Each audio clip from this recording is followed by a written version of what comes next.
Welcome to our LanguageCert International ESOL exams.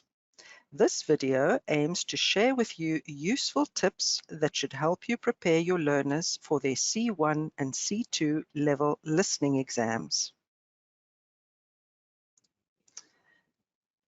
First of all, a brief reminder of the key features of the C1 level listening exam and samples related to each part of it.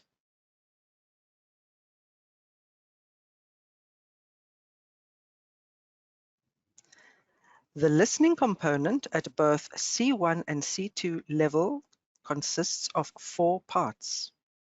There are 26 items to answer. In terms of item types, candidates are presented with multiple choice items and are also required to provide short answers. The duration of the listening component is approximately 30 minutes and all recorded texts are heard twice. Focusing on the C1 level exam now, Part 1 consists of 6 unfinished conversations between 2 speakers, each conversation followed by one multiple choice item. Here, candidates are asked to understand context, meaning, and function in short conversations on concrete and abstract topics. Part 2 asks candidates to listen to 3 conversations with 2 speakers and respond to 2 multiple choice items on each conversation. That is, respond to 6 items in total. The aim of this part is to assess the candidate's ability to identify specific aspects of those conversations, such as topic, purpose, context, gist, relationship between speakers, roles, functions, attitudes, feelings, and opinions, and provide an appropriate response.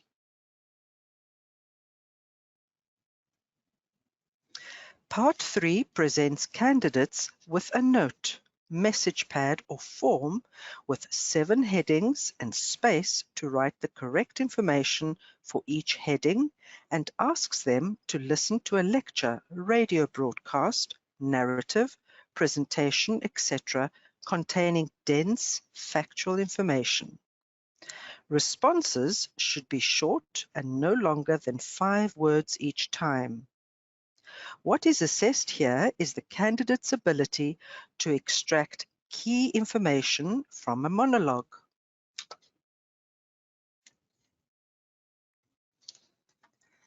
Finally, Part 4 asks candidates to follow a discussion between 2 or 3 speakers and respond to 7 multiple choice items. Candidates listen to the discussion and are required to identify gist, examples, fact, opinion, contrast, purpose, key ideas, attitude, as well as cause and effect. And now, key features of the C2 level listening exam and a few related samples. Part 1 consists of 6 short sentences, including statements, explanations, descriptions, instructions, or questions, each with a different function or context. Each sentence is followed by one multiple choice item, and candidates are required to choose the appropriate response. This part assesses the candidate's ability to understand context, meaning, and function in single utterances. In Part 2, candidates hear 3 conversations, each with 2 or 3 speakers, and answer 2 multiple choice items on each. Candidates may be asked to identify a specific aspect of each conversation.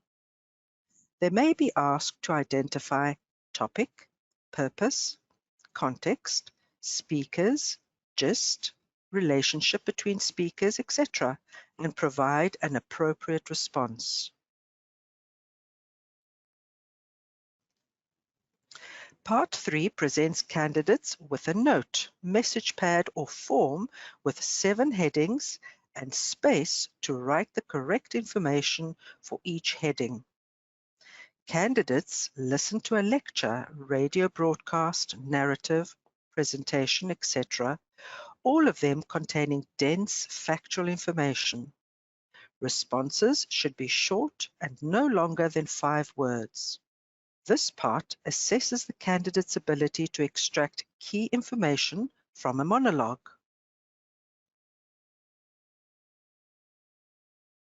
Finally, Part 4 requires candidates to follow a conversation between 2 or 3 speakers and answer 7 multiple-choice items. Candidates may be asked to identify gist, examples, fact, opinion, contrast, purpose, key ideas, attitude, as well as cause and effect.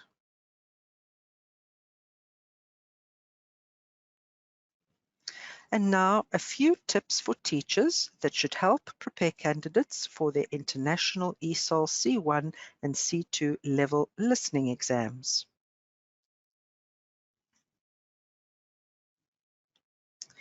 Remember that at C1 level, the aim of Part 1 is to assess the candidate's ability to understand context, meaning, and function in short conversations on concrete and abstract topics. Candidates listen to unfinished conversations between 2 speakers. Also remember that at C2 level, the aim of Part 1 is to assess the candidate's ability to understand context, meaning, and function in single utterances. Here, candidates listen to short sentences, including statements, explanations, descriptions, instructions, or questions. For C1 level candidates, practice unfinished conversations where they will need to choose the appropriate completion or continuation. For C2 level candidates, use single utterances and ask them to choose the appropriate response. While practicing, expose learners to speech delivered at natural speed. For both levels, also use a variety of texts on both concrete and abstract topics.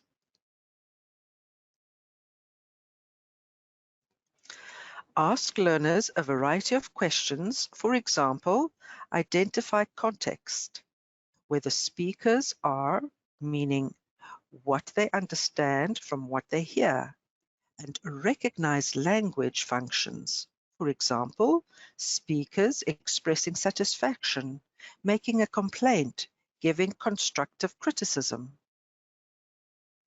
While practicing, expose learners to idiomatic expressions, colloquialisms, register shifts, and the use of stress and intonation to indicate attitude included.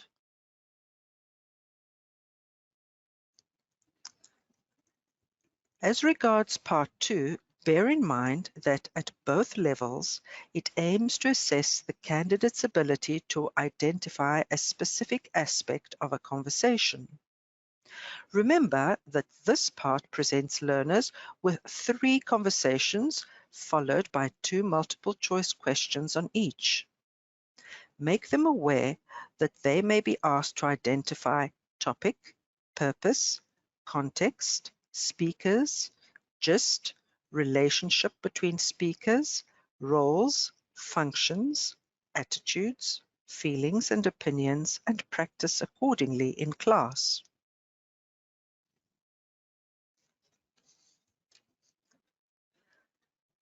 Ask learners to carefully read the various options provided, as that will help them predict the context, topic, etc. of each conversation. While practicing, once again, expose them to conversations delivered at natural speed. Use conversations on a variety of topics, both formal and informal, and also get them to listen to conversations with idiomatic English. Focusing on part 3 now, note that at both levels, it aims to assess the candidate's ability to extract key information from a monologue to complete a task. You may need to remind learners that this part presents them with a note, message pad, or form with 7 headings and space to write the correct information for each heading. Make them aware they are required to write short answers, no longer than 5 words, and clarify they will not be awarded extra marks for producing longer responses. Inform them that they will listen to a lecture, radio broadcast, narrative, presentation, etc., and that they will be required to identify specific information. Remind them to avoid repeating, that is, rewriting, pieces of information already included in the headings. Warn them that the listening text will contain dense factual information, so they should be extra attentive during this part. Regarding part 4, at both levels, remember it aims to assess the candidate's ability to follow a discussion between 2 speakers. As part 4 presents learners with a longer conversation, you may need to remind them they can focus on gist during the first listening and on details during the second listening.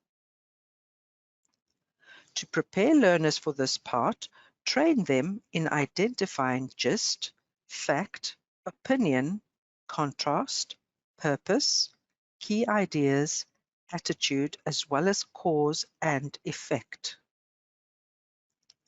In class, try to provide them with a variety of authentic texts. For example, conversations between friends, colleagues at work, an interviewer and an interviewee.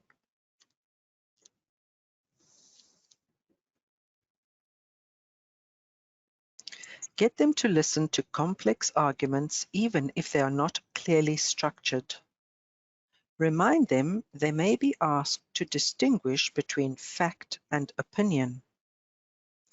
Remind them that as the text they will hear may be dense, they may need to disregard some information or details. How about a few more tips? Remind learners that in the time allowed before each recording, they should read through the questions set so they familiarize themselves with it, make predictions about its content, etc. Try to expose them to a variety of accents, delivery rates, topics, and text types. Reassure them they are not expected to understand every single word they'll hear. Remind them that drawing on their knowledge of the world can help them answer some challenging questions. For example, by predicting the topic or their content. While practicing with you in class, ask them to be ready to justify which answers are right or wrong. Practice both bottom-up listening, listening for form, and top-down listening, listening for meaning. Get learners to focus on the sounds, structures of the language heard, etc., to construct meaning, but also start from the meaning of the text heard and work backwards. Remind learners that the information asked for follows the same order as the information on the recording. Encourage learners to jot down the answers after the first listening, even if they feel unsure about them. The second listening will follow and confirm whether the answers were right or wrong. And lastly, when learners cannot decide on the right answer, tell them that they can always resort to a process of elimination.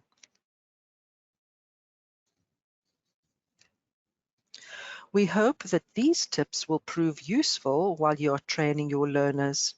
Don't forget to also refer to the support material we have created for you. Thank you.